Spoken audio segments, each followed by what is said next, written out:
Dobro veče i dobrodošli u naš dnevni pregled najvažnijih vesti.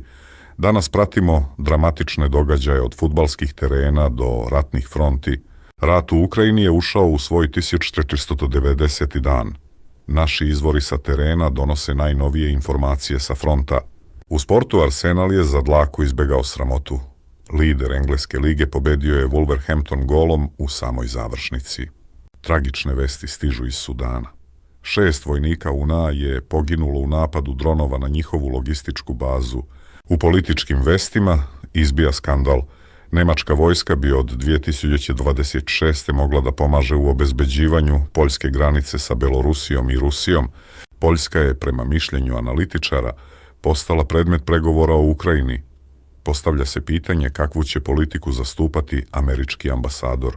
U znak sećanja na žrtve Stanjskog udara na fasadi predsjedničke palate u Varšavi upaljeno je svetlo slobode. U unutrašnjoj politici Marijuš Blaščak poziva svoju stranku PiS da bude kao stisnuta pesnica i da brani poljske interese. Sa Bliskog istoka 3 Amerikanca su poginula u napadu Islamske države u Siriji. Bivši predsjednik Trump obećao je ozbiljnu osvetu. To su bili najvažniji događaji dana. Pratite nas i sutra za nove informacije. Želim vam mirnu noć.